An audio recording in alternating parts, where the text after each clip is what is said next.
अभिवादन स्वीकार कीजिए ब्रजेश मिश्रा का। और आप देखना शुरू कर चुके हैं द डिबेट। बहनों भाइयों, दिल्ली की लड़ाई बहुत ज़बरदस्त मोड़ पर पहुंच गई है। दिल्ली का चुनाव असाधारण टेम्परेचर पर लड़ा जा रहा है। क्या नतीजा होगा दिल्ली के चुनाव का? बहनों भाइयों, वो तो नतीजा सड़क पर दिख रहा है। आज चर्चा हम दिल्ली के चुनाव की करने वाले हैं, जो उत्तर प्रदेश तय करेगा। आपके मन में प्रश्नों का कैसे जवाब आज डिबेट में आपको निश्चित मिलने वाला है। बहनों भाइयों, दिल्ली का चुनाव बहुत ही एक अलग टेम्परेचर पर पहुंच गया है। और दिल्ली का चुनाव हमेशा एक असाधारण तापमान पर लड़ा जाता है। पूरे देश का तापमान अलग होगा, दिल्ली के तापमान का चुनाव का तापमान एक अलग ही मोड़ पर होता है। दिल्ली एक अलग तरह से ही चुनाव लड़ता है और इस बार भी दिल्ली अलग तरीके से चुनाव लड़ रहा है। लेकिन बहनों भाइयों, उसमें उत्तर प्रदेश की भूमिका बहुत बड़ी है। चुनाव भले उत्तर प्रदेश का नहीं है, लेकिन पूरबीय तय कर रहे हैं कि दिल्ली की 28 सीटें कौन जीतेगा। इन्हीं 28 सीटों पर जीत और हार का राज छिपा हुआ है। अगर पूर्वांचलियों को पटाने में बीजेपी कामयाब रही, सरकार बीजेपी की, और अगर पूर्वांचली पहले की तरह असेंबली के चुनाव में आम आदमी पार्टी के साथ इंटैक्ट रहे, तो आम आदमी पार्टी को चौथी बार रोकना नामुमकिन होगा। तो पूरबियों के मन में क्या है? बहनों भाई, जो टिकट डिस्ट्रीब्यूशन हुआ है, उस टिकट डिस्ट्रीब्यूशन में पूर्वांचलियों को आम आदमी पार्टी ने झोली भर भर के टिकट दिया। 29 पूर्वांचलियों को टिकट दिया है। और जैसा मैंने डिबेट में कहा, 28 पर इनका प्रभाव है। पूर्वांचली का मतलब सिर्फ यूपी के लोग नहीं होते, इसमें सेंट्रल यूपी के हैं, वेस्टर्न यूपी के हैं, ईस्ट यूपी के सर्वाधिक लोग हैं पूर्वांचल के। और इसमें बिहार का पार्ट भी सम्मिलित है। बिहार के भी बहुत लोग वहाँ रहते हैं। बाकी अन्य राज्यों से भी लोग दिल्ली में हैं, लेकिन उनकी तादाद थोड़ी छोटी छोटी है। पर पूरब के लोग बहुतायत संख्या में हैं। और ये वहाँ का निम्न मध्यम वर्ग, सैलरीड क्लास, स्ट्रीट वेंडर, छोटा व्यापारी, काम धंधा, रोजगार, ये सब करके जीवन यापन कर रहे हैं। छोटे मोटे काम धंधा कर रहे हैं। फैमिली के साथ दशकों से वहाँ शिफ्ट हो चुके हैं। वो दिल्ली के नागरिक हैं, दिल्ली के मतदाता हैं। वो अपने गांव में आकर गोंडा, अयोध्या, बलरामपुर में किसको भी वोट करते हो, पर दिल्ली में पार्लियामेंट में वो अलग वोट करते हैं, असेंबली में उनका वोटिंग पैटर्न अलग है।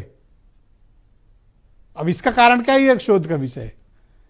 लेकिन बहनों भाइयों, पूर्वांचल में के मतदाताओं को जो भी अपने साथ कर पाया, दिल्ली उसकी हुई। कभी आपको ध्यान होगा कि पूरबियों का तो पूरा कंट्रोल कांग्रेस पे था। शीला दीक्षित घनघोर पूरबिया थी, पूर्वांचल, असीमित उनको सपोर्ट मिला। 15 साल मुख्यमंत्री, कांग्रेस की हुकूमत हिलाए नहीं हिल रही थी।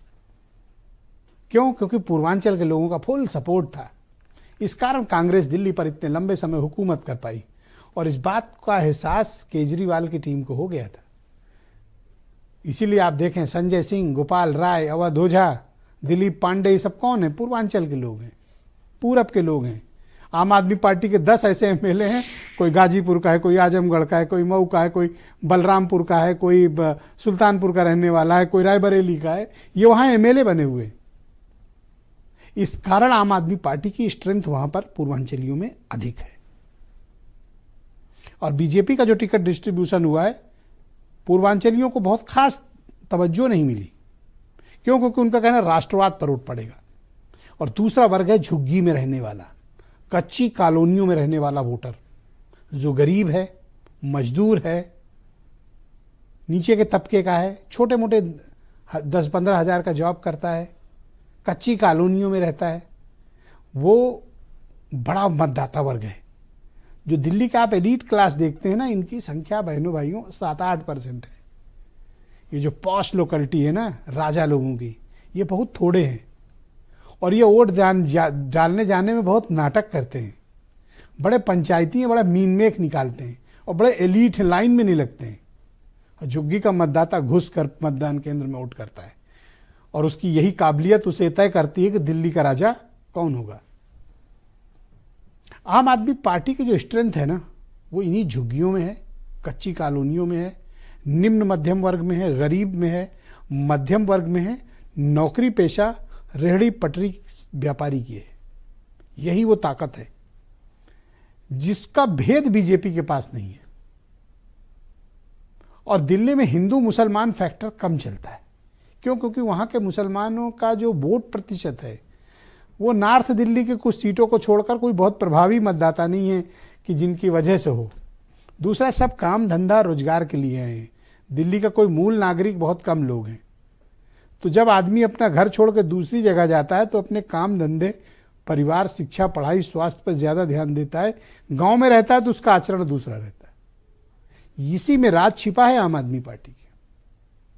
कच्ची कॉलोनी, झुग्गी झोपड़ी, गरीब, निम्न मध्यम वर्ग, सैलरीड क्लास, रेहड़ी पटरी व्यापारी, स्ट्रीट वेंडर्स, छोटा मोटा काम करने वाले, टैक्सी ड्राइवर, अन्य छोटे मोटे काम करने वाले लोग, बड़ा तबका वहां बड़ा है। इतना बड़ा है कि आप कल्पना नहीं कर सकते। सैकड़ों करोड़ के मालिक हैं, 500-500 करोड़ की कोठियों में रहते हैं।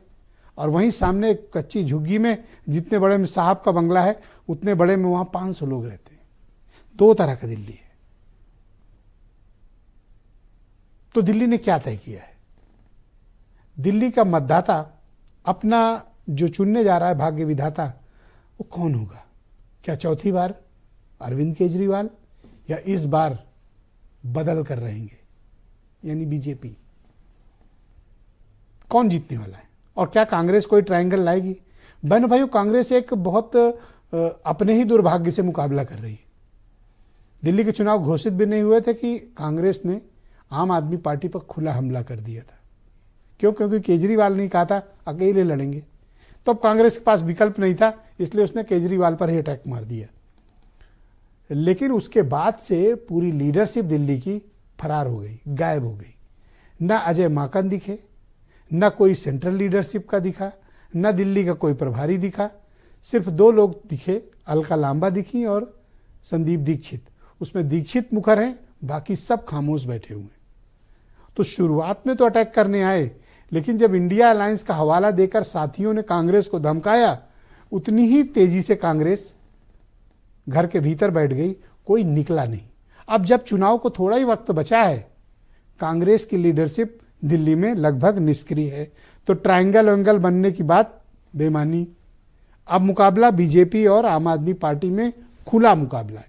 कुछ एक सीटों पर हो सकता है कांग्रेस के परंपरागत वोटर्स हों, लेकिन जितनी तत्परता से वो अटैक करने आए थे उतनी ही तत्परता से उन्होंने घर पे अपने को कंबल में छिपा भी लिया।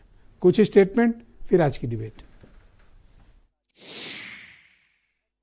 इस बात का जवाब दे दें कि जो उन्होंने 2015 में आश्वासन दिया था और जो उनके गृह मंत्री ने 2017, 2019 और 2022 में आश्वासन दिया था, वो जाट समाज को, दिल्ली के जाट समाज को केंद्र की ओबीसी लिस्ट में कब डालेंगे, ये बता दें। जब आदमी दारू के नशे में ज्यादा होता है तो वो दिखाने की कोशिश कुछ और करता है और अंदर से कुछ और हो जाता है। इसलिए वो जितना भी स्वांग रचने का प्रयास करें, परंतु दिल्ली की जनता अब उस हकीकत को समझ चुकी है। कितने चेहरे हैं इस चेहरे के पीछे, ये अब दिल्ली की जनता समझ रही है।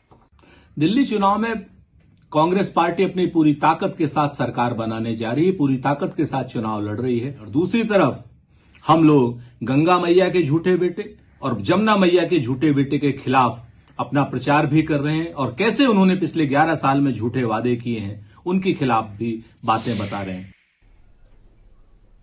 बहनों भाइयों, आज की परिचर्चा आगे बढ़ाएंगे। मेरे साथ अनिला सिंह हैं, भारतीय जनता पार्टी की प्रवक्ता। नीलू रंजन बहुत ही जाने माने पत्रकार हैं, हमें दिल्ली ज्वाइन कर रहे हैं। दीपक रंजन समाजवादी पार्टी के प्रवक्ता हैं। सुचि विश्वास उत्तर प्रदेश में कांग्रेस कमेटी की प्रवक्ता, और आम आदमी पार्टी के प्रवक्ता अभिषेक तिवारी हमें दिल्ली से ज्वाइन कर रहे हैं। और वीरेंद्र सिंह जी हमारे स्टेट हेड। शुक्रिया और धन्यवाद आप सभी का। अभिषेक तिवारी जी, कार्यक्रम की शुरुआत आपसे।